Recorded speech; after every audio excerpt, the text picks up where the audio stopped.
sur la thématique de ce matin, les rêves et leur interprétation. Bien-aimés frères et sœurs, vous n'êtes pas sans savoir que les rêves sont les moyens de communication entre l'invisible et le visible. C'est un moment de passage de messages. Et selon l'évolution de la conscience, d'autres diront d'un rêve, ils diront une révélation, ils diront un songe, ils diront une vision. L'autre dira un message. Il est prouvé que l'homme, dans une nuit, fait plus de 10 000 rêves. Il y a des rêves conscients, il y a des rêves inconscients. Il y a des rêves de la chair, il y a des rêves du sang, il y a des rêves de l'esprit. Et chaque rêve déverse dans le conscient une vibration. D'autres ont rêvé qu'ils ont eu un accident la nuit et dans la journée, ils ont eu un accident. D'autres ont rêvé de la mort d'un frère et le lendemain, cela est arrivé intact. Et là, on parle de rêve prémonitoire. Et ceux qui ont ce don, c'est-à-dire tout le monde a le don, mais certains l'ont plus développé et qu'à travers leurs rêves, ceux qui disent s'accomplissent. Et on dira de ce rêve, dans un français simple, ils font des rêves prophétiques. Ils font des rêves qui s'accomplissent. Et aujourd'hui et auparavant, il existe des gens qui interprètent des rêves. Quand nous fouillons la Bible, nous avons de l'histoire de la Bible ce qui a valu l'élévation de Joseph, c'est-à-dire c'est son don d'interprétation des rêves. Et à Daniel aussi, c'est cela qui a fait l'évolution ou bien la connaissance ou bien sa publicité ou bien sa propagande, sa reconnaissance dans l'univers spirituel, c'est à cause de son don d'interprétation des rêves. Pour Daniel, selon la Bible, c'est aller loin. Lui va même jusqu'à rappeler le rêve et avant de l'interpréter. Parce que quoi? Beaucoup sont ceux-là qui oublient leurs rêves au réveil. Mais je vais pas de ce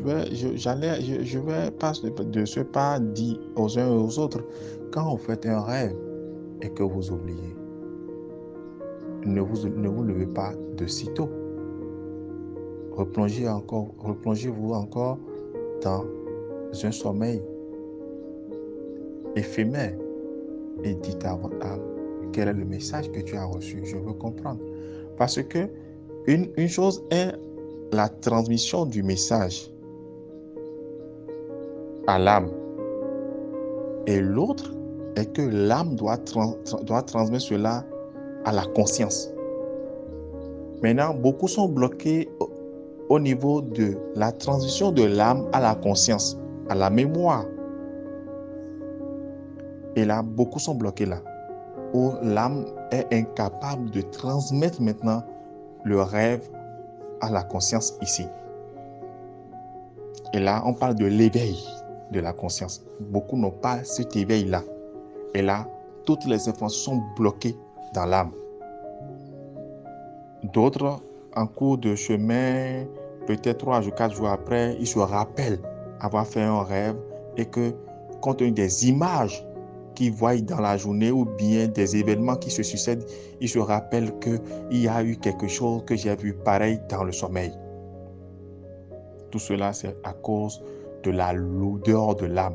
C'est à cause de l'impureté de l'âme. Toute âme qui est bien purifiée reste au service de la conscience.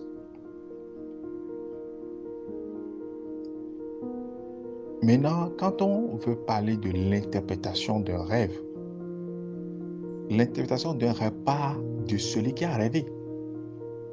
Une bonne interprétation d'un rêve part d'abord de la personne qui a rêvé. La personne la plus apte à interpréter un rêve, c'est soi-même d'abord. Et pour interpréter ce rêve que tu as fait, il faut voir ta journée d'avant, ta journée d'hier, d'avant-hier, les discours qui ont tourné autour de ta vie, c'est que les propos, les paroles, les situations, ton état d'âme et autres avant ton sommeil. Lorsque tu peux faire tout ce bilan, tu sauras quelle est l'information qui est venue, quelle est la solution qui est venue face à tel problème que tu as rencontré dans la journée. Parce qu'il y a des problèmes que nous rencontrons dans la journée et que la nuit, notre âme nous transmet la solution. Parce que ce n'est que par là que l'âme reçoit toute la tranquillité possible pour pouvoir aller chercher la solution dans l'astral et pouvoir nous le donner. Maintenant, c'est pour cela qu'il est très important d'avoir une vie de purification. Quand on dit une vie de purification, cela ne veut pas dire ça là, il ne faut pas faire ça là, il ne faut pas faire ça. Non. Il suffit que le soir, avant d'aller au lit, il faut se vider des pensées. Et quelque part dans la Bible, il dit que le soleil ne se couche pas sur ta colère. D'autres vont prendre cette parole comme ça, qu'on dit il ne faut pas se coucher avec la colère. Et que quand vous allez encore là, on dit, si tu vas faire de l'aumône, si tu vas donner une offrande à l'église ou bien dans une congrégation et que tu te rappelles que tu as fait du mal à ton frère ou bien entre ton frère ou bien entre ta soeur et toi, ça ne va pas, il faut déposer l'offrande à côté. Va d'abord régler le problème qui est entre vous avant de venir déposer l'offrande. Moi, de ces deux paraboles, moi je dirais quoi? Le soir, avant de passer à la nuit, même si vous êtes déjà couché, il faut faire le bilan de la journée. Qui j'ai offensé, à qui j'ai fait du mal, à qui j'ai fait du tort, qu'est-ce que l'autre m'a dit, pourquoi ça m'a énervé, tout ça là. Je fais un bilan, je me purifie, je purifie ma conscience. Lorsque la conscience est impure, vous aurez des cauchemars, vous aurez des mauvais rêves. Les mauvais rêves ne viennent que par accumulation de certaines déviances dans la vie. Certains n'ont même pas cette conscience, ils ne savent même pas s'ils ont rêvé ou pas, ils ne savent même pas. Ils n'ont pas idée. Mais sachez que tout le monde rêve dans une journée, dans une nuit. Tout le monde rêve. Parce qu'il y a plusieurs rêves qui viennent. Ceux qui sont très importants restent dans la conscience.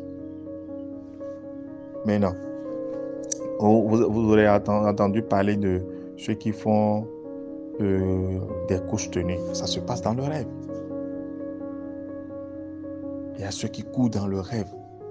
Dans leur sommeil, ils courent. Ils se lèvent, ils sont tout fatigués. On parle des cauchemars. Ils sont pourchassés par ceci, pour ceci.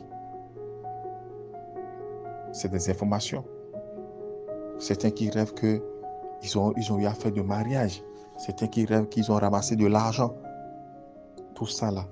L'autre va se réveiller tout en joie. Quelqu'un qui a eu à faire un mariage va se réveiller tout en joie. C'est quelqu'un qui a ramassé de l'argent dans son sommeil va se réveiller tout en joie.